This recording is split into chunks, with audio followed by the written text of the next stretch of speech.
Welcome back to the Lubar Center at Marquette Law School and part two of our release of new results from the national survey we've done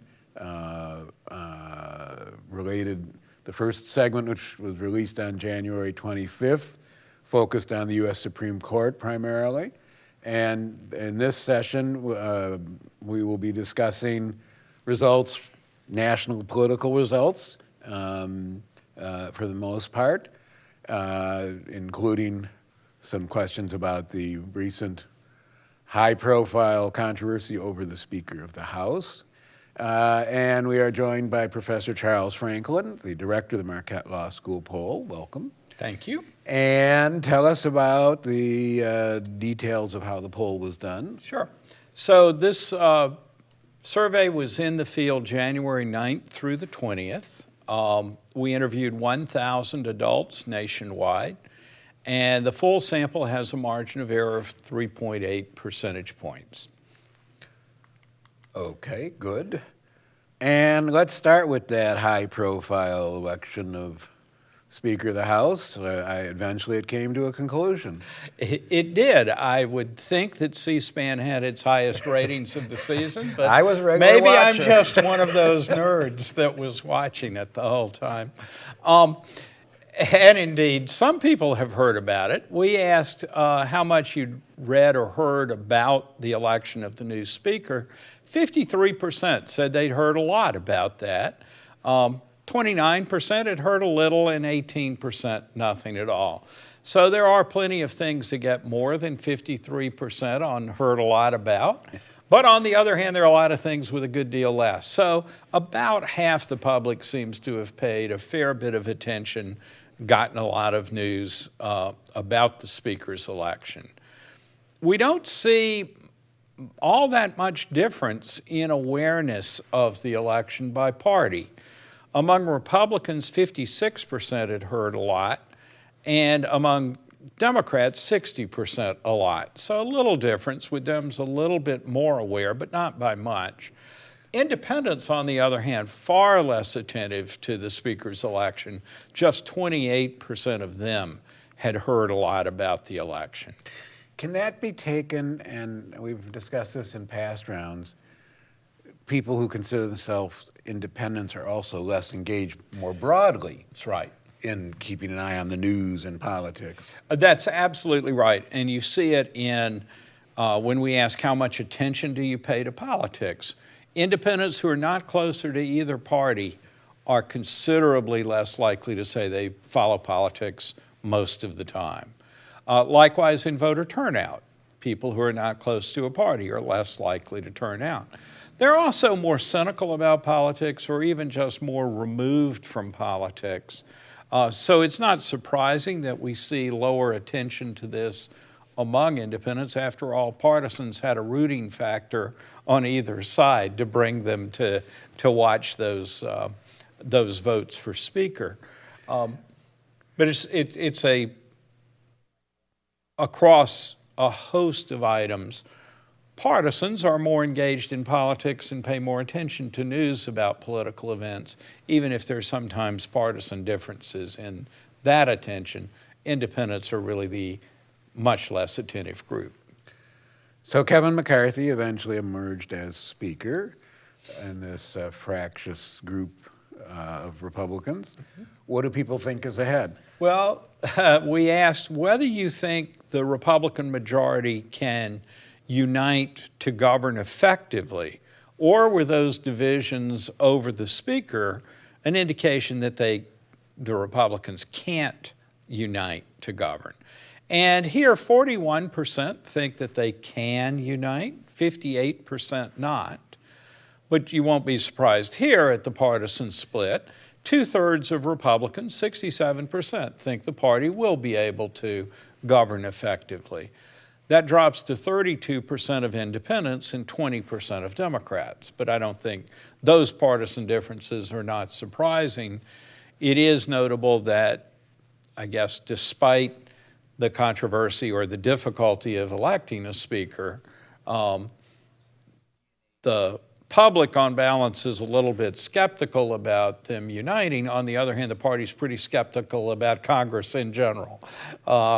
So that it doesn't seem to have drastically damaged belief that the party can unite. And 2/3 of Republicans think it can.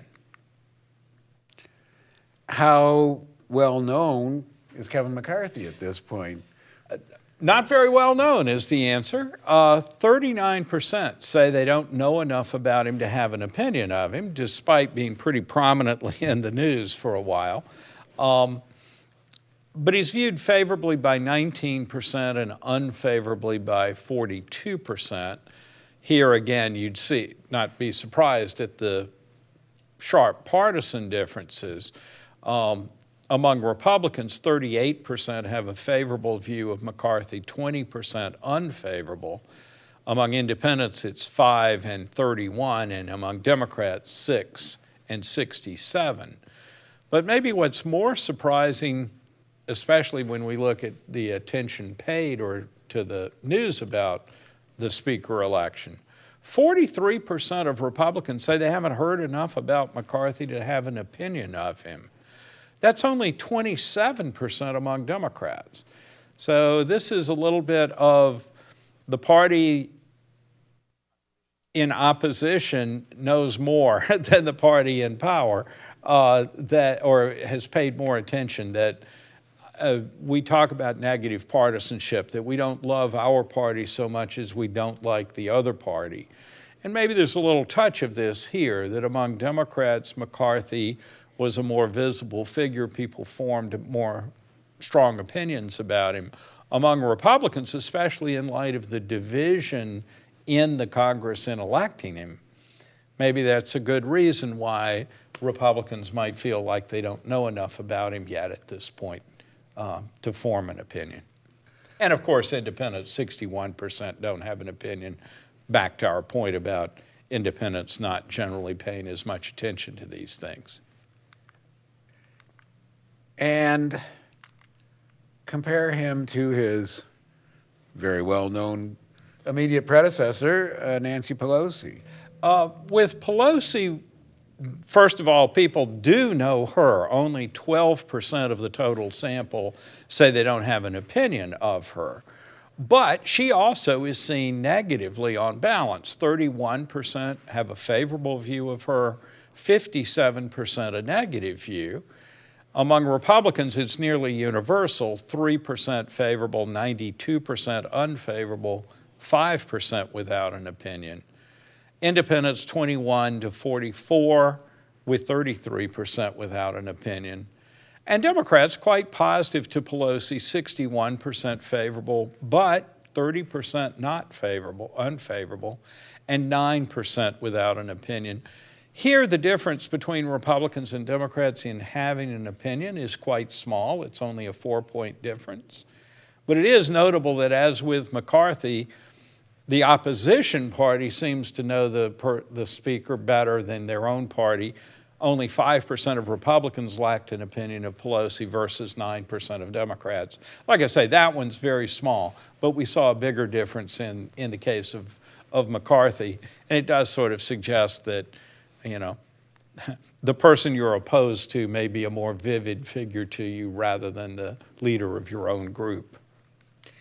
There is a thin Republican majority in the House of Representatives, a thin Democratic majority in the Senate.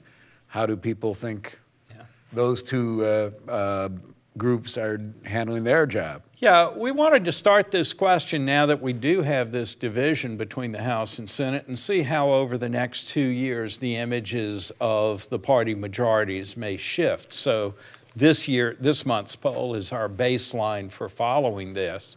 42% say they approve of the way the Republican majority in the House is handling its job. 57% disapprove.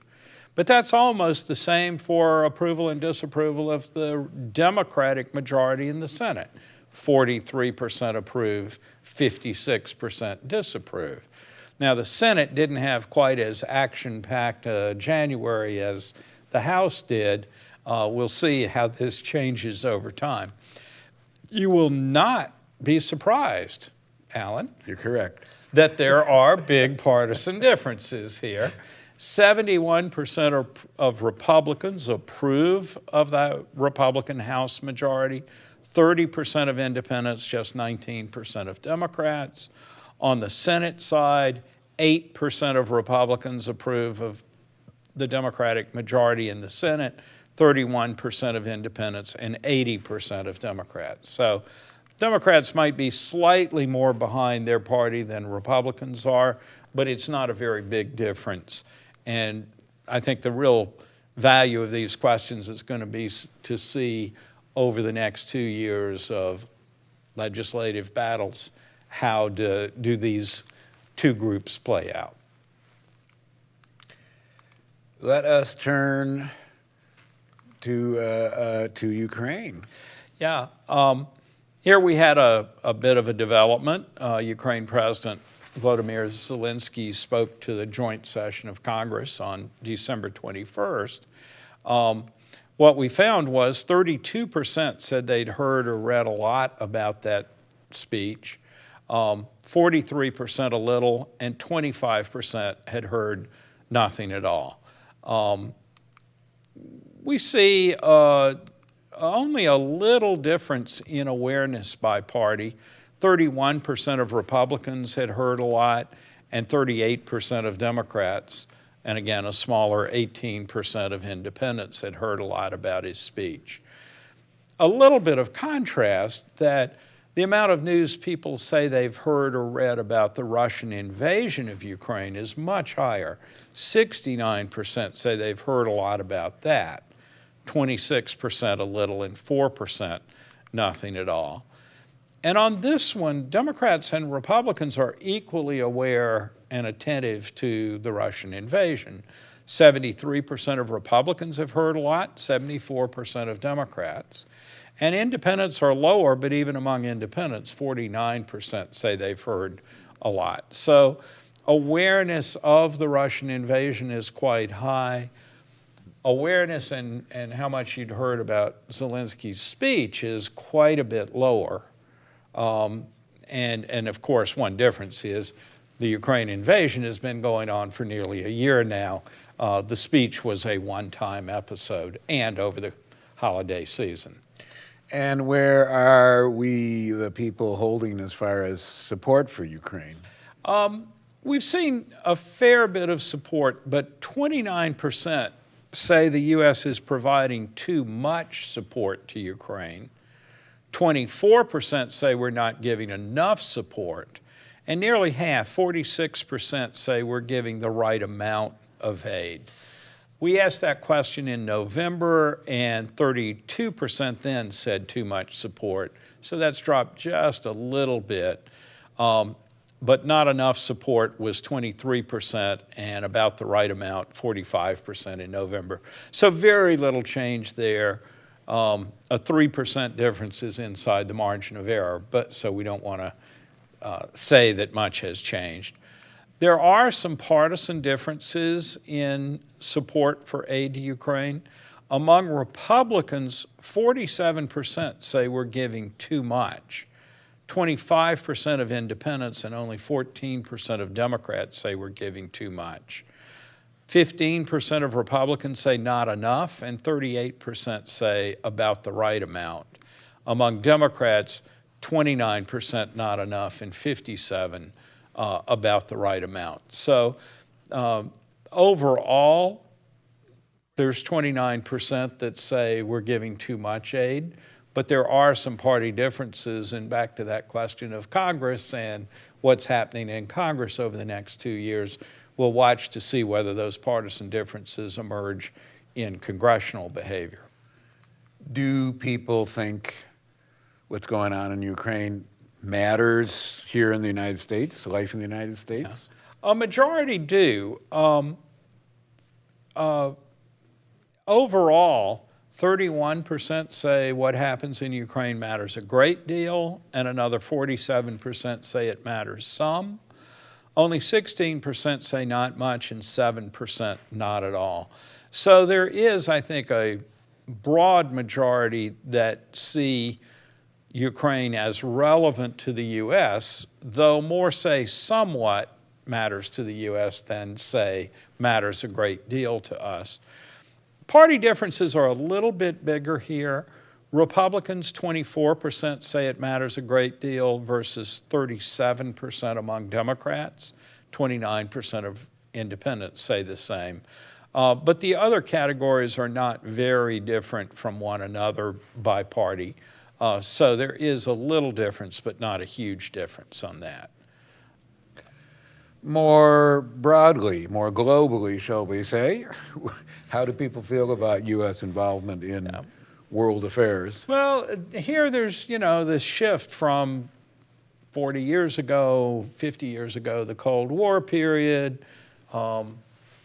We've gone through some international conflicts since 2001. So there's evolving opinion about this.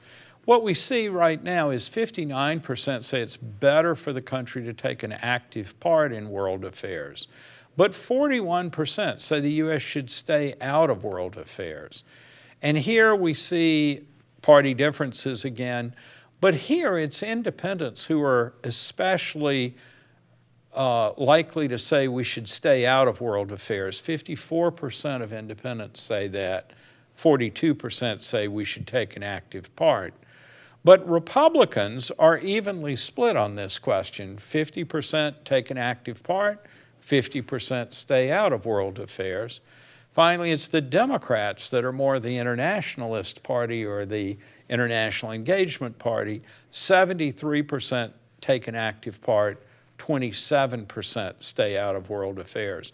So how this evolves over the next years, not just one or two, but the longer term, could represent a substantial shift in the U.S. role in the world, or it could shift to reinforce our post-World War II engagement with the world. Stay tuned to see, but it is interesting that these partisan differences are beginning to emerge on this question. Let's talk about some specific public figures and what people think of them. Yeah, we're going to look at Republicans and Democrats, and these folks might or might not be possible presidential candidates in 2024 or perhaps later. One of the reasons to start asking these questions this far out is we want to see how the images of candidates evolve over time. We don't want to get to November 2024 and say, how did we get here, and not have a record. And so we're asking about a variety of people who are prominent within both parties, whether or not they have actively expressed an interest in running this year. And we've asked different people over time. This time we asked about 5 Republicans and 5 Democrats. And the question is, do you have a favorable or an unfavorable view, or haven't you heard enough about this person? So that last question is important. How many people are at the high ranks within their party but are not well known nationwide at this point? Here too, we're looking within parties. So I'm looking at Republican registered voters and registered voters who are independent but say they lean to the Republican Party for these Republican candidates, then we'll do the same for Democrats. And what we find is, first of all, hardly surprising, is Donald Trump is by far the best known of the figures we ask about among Republicans. Just 2% say they haven't heard enough to have an opinion, though I question how they could not have heard anything. Trump has a very strong standing with Republican registered voters here. 70% favorable, 28% unfavorable. The next most well-known is Trump's vice president, Mike Pence, who has expressed an interest in running. 14% don't have an opinion about him. But his favorability is 53%, his unfavorable 13%.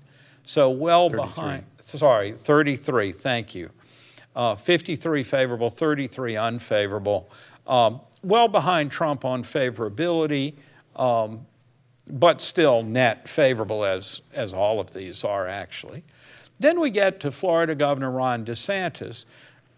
despite a lot of talk about DeSantis in the news, 19% still don't have an opinion of him. And again, this is 19% of Republican registered voters. But he's viewed very favorably, 71% favorable, 10 unfavorable. So even though he's considerably less well known than Donald Trump, his favorable rating is actually 1 point higher than Trump this month, 71 to 70.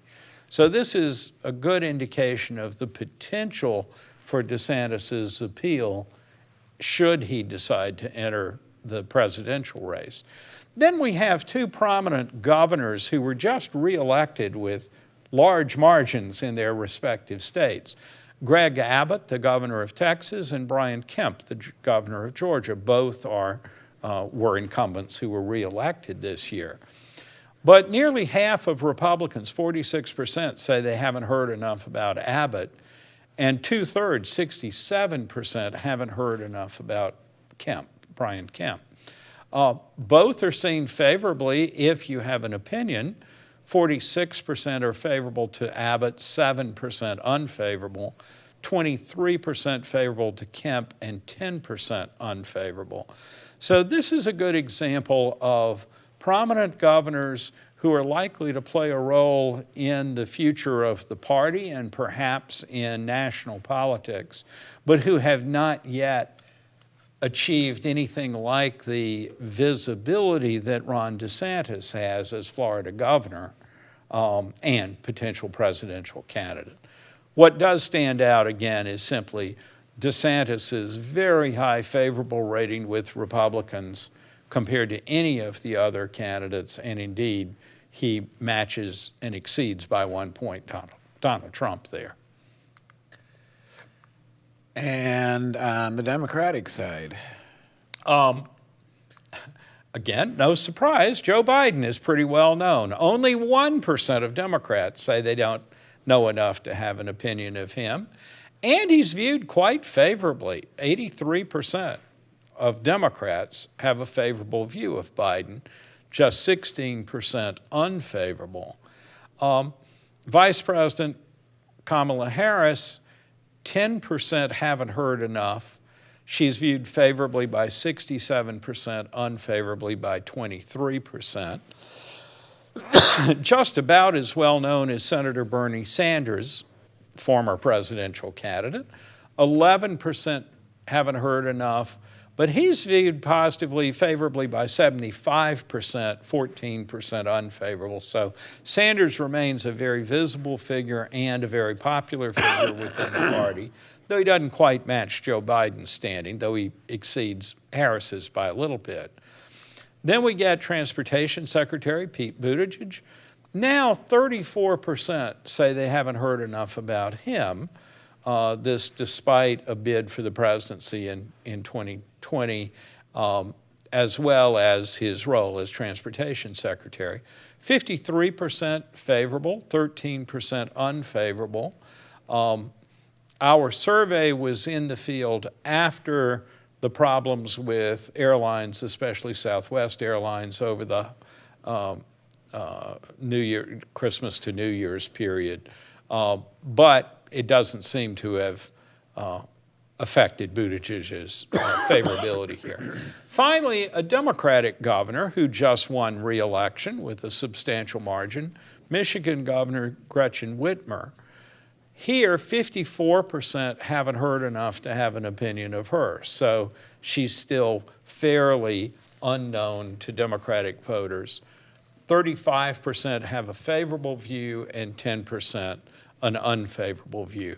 So what we see from both of these things, both Democratic and Republican figures, is a lot of variation in how well known they are to a national audience, net positive favorability within their parties, but the magnitude of the favorability varies quite a bit, though part of that is because of people that don't know them. As we watch these and other figures over the next years, watching who rises to greater prominence as Ron DeSantis has done, or who remains a less visible governor, even a very successful governor, as in the case of Whitmer or Abbott or Kemp, is something that tells us a lot about how the parties are changing. So if the presidential election of 2024 were actually held in January of 2023, we'd be very surprised. Yeah, but I say that to make clear that we're not saying what's going to happen in a year and a half from now, but we're talking about what's the snapshot now. Anyway, what's the picture of it we're now? And I want to stress yet again that the reason we ask these head-to-heads now is not because we think they predict what happens in 2024, but it shows us the relative strengths of the candidates as they are perceived today by voters around the country. And here, what we see is that Ron DeSantis is pulled into a bit of a lead over Joe Biden. 45% say they would vote for DeSantis, 38% would vote for Biden. But there's some unhappiness with the choice. 13% say someone else, 4% say wouldn't vote. The point of those last two, that 17% combined, is to show whether there's general satisfaction and enthusiasm with the choice. And I think you can see 17% is a fairly high number, not thrilled with this choice. But that is movement that we've been seeing consistently. So to make the point about how this evolves, if we look back in earlier surveys in September, DeSantis was at 38, Biden 43. Then in November, it was tied 42 to 42. This month, it's DeSantis a little ahead, 45 to 38. So you can see some movement here. DeSantis over this time has become better known to the public, and we just talked about his very strong support among Republicans. And so that pays dividends for him. So what about Biden and Donald Trump? Well, here we see a tie between Biden and Trump, 40% for each of them. That's an improvement for Trump. In November, Biden led 44 to 34, a 10-point lead. So look at this from the point of view of the shifts. DeSantis has moved from a tie to a bit of a lead over Biden, and Trump has moved from trailing Biden by 10 to now in a tie. Those two facts are not good news for Joe Biden, as he had previously led both of these Republican candidates. So the race is now tighter. And would people like to see Trump run? Well, they're pretty divided. Among Republicans, 52% would like to see Trump run, but 48% say they'd not like him to run. And in the case of Joe Biden, a substantial chunk of Democrats would like him not to run.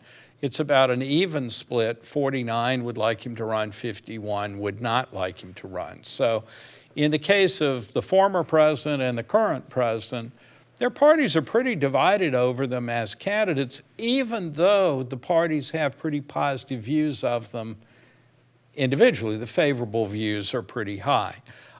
So I think the upshot of this is, as we go into this upcoming primary season, is on the first hand, what happens in the Republican side and how do competitors to Donald Trump emerge. On the Democratic side, it's generally pretty hard to run a primary against your sitting president of your own party, though it certainly has happened. It happened to Jimmy Carter back in 1980. It happened to George H.W. Bush in 1992. So it's hardly unprecedented to see a challenge from within the party. I think we have to wait and see how Biden performs over the next few months in job approval, as well as whether other candidates start to see a potential to challenge him in a primary. And looking back a bit to the 2022 elections, and not to mention, in fact, actually to mention the 2020 elections, do people have confidence in the outcome of those elections? Yeah, when we talk about the electorate as a whole, confidence has been pretty high in both of these elections. For 2022, 65% say they're very or somewhat confident that the election was conducted accurately. 34% say they're not confident or not at all confident. When we look at 2020, it's 59% confident, 40% not confident. So there is a little less confidence in the 2020 election than in the 2022 election. And there are big partisan differences that certainly wouldn't surprise anyone. 70% of Republicans are not confident about the 2020 election, and 59% of Republicans are not confident about the 2022 election. So there is some decreasing lack of confidence among Republicans. They're a little less not confident about 2022, but they maintain a high level of distrust of both elections compared to either independents or Democrats who are considerably more confident in those races. And turning to, you were talking about Joe Biden's appeal as a candidate, what do people think of how he's doing his job? Well, 43% approve, 56% disapprove. That's a 2-point drop in his approval since our November ratings, which had been at 45%. I should say that news that classified documents had been found first at Biden's University of Pennsylvania office for his post-vice presidential office. News of that broke on January 9th, the day that we started interviewing for this survey. And on January 12th, the Justice Department appointed a special counsel to investigate those classified documents. Those developments came too late for us to add questions to the survey to ask about them, but the news developments over our field period from January 9th to 20th could be having some effect on Biden's job approval. But we won't know that until we look later with some questions specifically directed to this. You know, Biden's job approval over the long haul has gone from the mid to upper 50s back in the summer of 2021, falling into the high 40s, then the low 40s. As recently as July, we had him as low as 36% approve, 64% disapprove. But then he rebounded from that to 45% approval in September and again in November, and now a little bit of a 2-point slip to 43% now. We'll see how he handles the investigation of these classified documents, as well as negotiations with Congress and the upcoming conflict with them. It seems like the House Select Committee on January 6th is that issue's kind of fading away with the change in the majority in the House. But what do people think of the final report? And all? When the final report was released, December 22nd, 30% said they'd heard a lot about the report, 45% a little, 25% had heard nothing at all. The January 6th committee, with its televised hearings, was a pretty visible process, but it has had no discernible effect in our data on public perceptions. We asked whether the committee had presented convincing evidence that Donald Trump sought to prevent or delay certification of the results of the 2020 election. And has that evidence been convincing? In July, 52% convincing, 48% not convincing. In September, the same 52-48. In January, the same 52-48. Lest you be doubtful that I'm making a mistake here, I went back and checked these numbers. These numbers all differ by decimal points and all round to 52-48. So you have 3 completely separate independent surveys over 6 months of time, and yet basically 0 change in public opinion. So it just shows how powerfully people's views are already set, and the committee didn't make them either more believing or less believing on this. There's only a little bit more change in the view that Donald Trump should bear responsibility for the violence on January 6th. In July, 52% said he should bear a lot of responsibility. That fell to 50% in September and now 47% now. So a little 5-point decline there. The percent saying a little has gone 18 to 19 to 22. And finally, he bears no responsibility at all has been right at 30% in July and September and 31% in this survey. So I think this is excellent evidence that our views of Donald Trump and of the January 6th events really are locked and not likely to change very much. But in general, public opinion continues to evolve, and we will continue to monitor it. With these national polls, we've been doing them every 2 months, which means we expect to be back in, say, the second half of March. And as you said, some of the questions we're asking here about 2024 are baseline questions, and that means stay tuned. More will happen. Stay tuned, indeed. Thank you very much, Professor Franklin. Thank you all for listening and tuning into this. That in itself puts you in a group here of some size, but not everyone that pays attention to these things, and we appreciate that. We'll be back. Thank you again. Thanks.